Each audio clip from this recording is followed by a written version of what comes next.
Hello friends, வணக்கம். Welcome back to my channel. இன்றைக்கி நம்ம சேனலில் ரொம்பவே வித்தியாசமான ஒரு வீடியோ தாங்க பார்க்க போகிறோம்.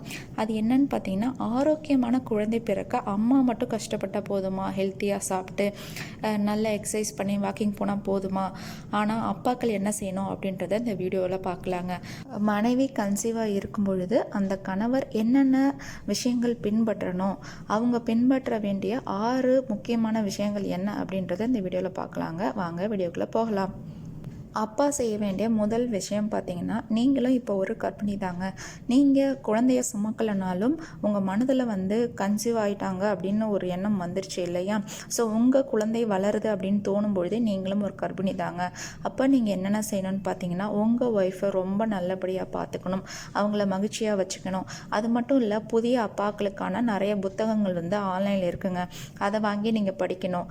கர்ப்பகாலம், பிரசவம், குழந்தை வளர்ப்பு, அந்த மாதிரி எல்லாத்தையுமே நீங்கள் படித்து தெரிஞ்சுக்கணுங்க.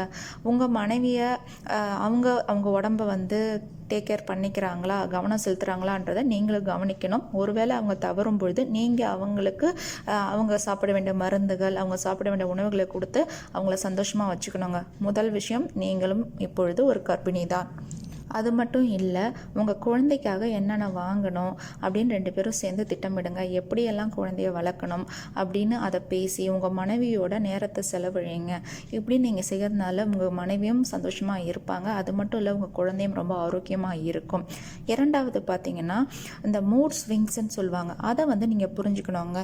அதாவது உங்கள் மனைவி கன்சீவ் ஆகிட்டதுக்கு அப்புறமா நிறைய வித்தியாசமான கேரக்டர் வெளில வரும். சில சமயத்தில் ரொம்ப கோவப்படுவாங்க, சில டைம் ரொம்ப டென்ஷனாக இருப்பாங்க, தானாக சில டைம் சிரிப்பாங்க. இப்படி அவங்க மூடு மாறிக்கிட்டே இருக்கோங்க.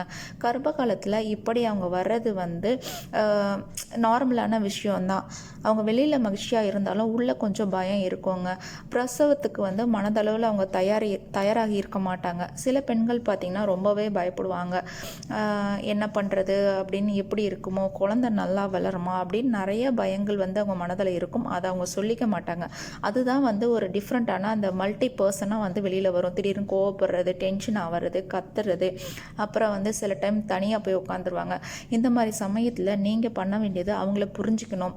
ஓகே, இது ஹார்மோன் சேஞ்சால் நம்ம ஒய்ஃப் இப்படி பண்ணுறாங்க அப்படின்றத புரிஞ்சுக்கிட்டு அவங்கள முடிஞ்ச வரைக்கும் ரொம்ப சந்தோஷமாக வச்சுக்க பாருங்கள். அது மட்டும் இல்லை, கன்சீவாக இருக்கிறப்ப நிறைய வெயிட் வேறு போடுவாங்க. அப்போ அவங்க கண்ணாடியில் பார்க்கும்பொழுது ரொம்ப குண்டாயிட்டோம், ஒருவேளை இப்படியே நம்ம இருந்துருவோமோ, நம்ம கணவருக்கு நம்மளை பிடிக்காம போயிடுமோ அப்படின்ட்டு அவங்க மனசில் நிறைய கவலை வருங்க. ரொம்ப அவங்கள போட்டு குழப்பிப்பாங்க. இந்த சமயத்தில் நீங்கள் அவங்களுக்கு ஆறுதலாக இருந்து, ஒன்றும் இல்லை, சரியாயிடும், எனக்கு ஒன்று ரொம்பவோ பிடிக்கும் அப்படின்னு நீங்கள் உங்கள் மனைவி கிட்ட சொல்லும் பொழுது அவங்களுக்கு ரொம்ப சந்தோஷமாக இருக்கும், ரொம்ப ஆரோக்கியமாக இருப்பாங்க. ஸோ அம்மா ஆரோக்கியமாக இருந்தால் குழந்தை கண்டிப்பாக ஆரோக்கியமாக தான் இருக்கும். 3வது நீங்கள் என்ன பண்ணணும்னு பார்த்தீங்கன்னா, 3வது நீங்கள் செய்ய வேண்டியது இதெல்லாம் தாங்க. ஃபஸ்ட்டு நீங்கள் என்ன பண்ணணுன்னா, உங்களோட மனைவியோட உணர்வுகளை புரிஞ்சுக்கணுங்க. அதாவது அவங்க சில டைம் ஏன் இப்படி இருக்காங்க, இப்படி மாறி இருக்கிறது தற்காலிகம்தான். கோவப்பட்டாலும் சரி, ரொம்ப அவங்களோட பிஹேவியரே வேறு மாதிரி இருந்தாலும் இது தற்காலிகம்தான். இதெல்லாம் ஹார்மோன் செய்கிற ஆட்டம். நம்மளோட மனைவி இப்படி இருக்க மாட்டாங்க அப்படின்னு நீங்கள் புரிஞ்சுக்கிட்டு தினமும் அவங்கள அன்பாக அரவணைச்சு கொள்ளுங்க. அது மட்டும் இல்லை, மனைவி சொல்கிறத கொஞ்சம் காது கொடுத்து கேட்கவும் செய்யுங்க. உங்களோட தோள் பட்டையில் அவங்கள அடிக்கடி சாஞ்சிக்கிட்டு அவங்களுக்கு ஆறுதலாக பேசுங்க. இப்படி நீங்கள் பாசிட்டிவாக பண்ணுறதுனால உங்கள் மனைவி ரொம்ப பாசிட்டிவாக நினைப்பாங்க. நம்ம எப்படி இருந்தாலும் நம்ம கணவனுக்கு பிடிக்குது அப்படின்னு ரொம்ப சந்தோஷமாக இருப்பாங்க. நீ ரொம்ப அழகாக இருக்க, பாரேன் எவ்வளோ அழகாக இருக்க, கன்சீவாக இருக்கும்பொழுது நீ தான் எனக்கு ஒரு சிறந்த துணைவி, உன் கூட நான் இருக்கிறது ரொம்ப சந்தோஷமாக இருக்கேன், நான் இன்னமும் உன்னை லவ் பண்ணுறேன் அப்படின்னு ரொம்ப ஆறுதலாக கன்சீவாக இருக்கிறப்ப நீங்கள் உங்கள் மனைவி கிட்ட சொல்லும் பொழுது அதை விட ஒரு சந்தோஷமான ஒரு நிகழ்வாக அவங்க நினைக்கவே மாட்டாங்க. ரொம்ப ரொம்ப சந்தோஷமாக இருப்பாங்க. நீங்கள் இதை டெய்லியும் அவங்களுக்கு 10 மாதங்கள் செய்யும் பொழுது கண்டிப்பாக அவங்க ரொம்ப சந்தோஷமாகவும் அழகாகவும் இருப்பாங்க. 4வது, உங்கள் மனைவி உங்களுக்கு ரொம்ப சிறப்பானவர் அப்படின்னு புரிய வைங்க. அதாவது உங்கள் மனைவியை மட்டும்தான் உங்களுக்கு பிடிக்கும், நீ எப்படி இருந்தாலும் எனக்கு ஒன்றை பிடிக்கும். அவங்க கையை அடிக்கடி பிடிச்சிக்கோங்க. வாக்கிங் போகலாம், 2 பேரும் பொறுமையாக நடந்து வாக்கிங் போகலாம். அவங்க கண்ணை பார்த்து பேசுங்க எந்த நேரத்திலும். அது பொதுவான இடங்களில். இப்போ கொரோனாவால் நீங்கள் ஒன்றும் என்ன சொல்கிறது, வெளியில் அதிகமாக போக வேண்டாம். பட் வீட்டுக்குள்ளேயே நீங்கள் இதெல்லாம் பண்ணலாம். படம் பார்க்கும்பொழுது, சாப்பிடும்பொழுது அவங்களுக்கு ஆதரவாக பேசுங்க. அவங்களுக்கு வந்து ஒரு தாழ்வு மனப்பான்மை இருக்கும். நம்ம அழகா இல்ல, ரொம்ப வெயிட் போட்டுட்டோம் அப்படின்னு அவங்க வந்து உங்ககிட்ட சொல்லலைனாலும் மனதளவில் ரொம்ப ஃபீல் பண்ணிகிட்டு இருப்பாங்க. அதை நீங்கள் புரிஞ்சுக்கிட்டு அதை பற்றி நீங்கள் பேசலாம்.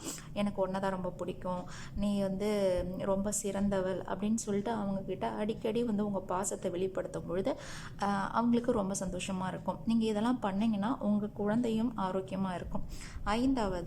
ஐந்தாவது உங்கள் மனைவியோட வேலை இப்போ உங்களோட இதுங்க. நீங்கள் தான் வந்து அவங்கள பார்த்துக்கணும். இதுக்கு முன்னாடி அவங்க உங்களை பார்த்துக்கிட்டாங்க இல்லையா, அந்த மாதிரி இப்போ அவங்கள வந்து நீங்கள் பார்த்துக்கணுங்க.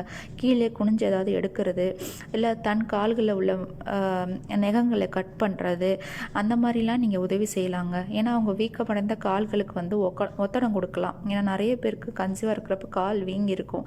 மசாஜ் பண்ணி விடலாம், அமுக்கி விடலாம், ஒத்தடம் கொடுக்கலாம். அது இல்லாமல் ஜூஸு, ஸ்மூத்தி, அப்படியே சுவையான உணவுகளை வந்து நீங்கள் வித்தியாசமாக செஞ்சு கொடுக்கும்பொழுது ரொம்ப சந்தோஷமாக இருக்கும். முன்னாடி வந்து நீங்கள் இதெல்லாம் செஞ்சுருக்க மாட்டீங்க, ஆனால் இந்த சமயத்தில் செய்யும் பொழுது அவங்களுக்கு வந்து மனதளவில் வந்து ரொம்பவே சந்தோஷமாக இருக்கும், உங்களை ரொம்பவே பிடிக்குங்க.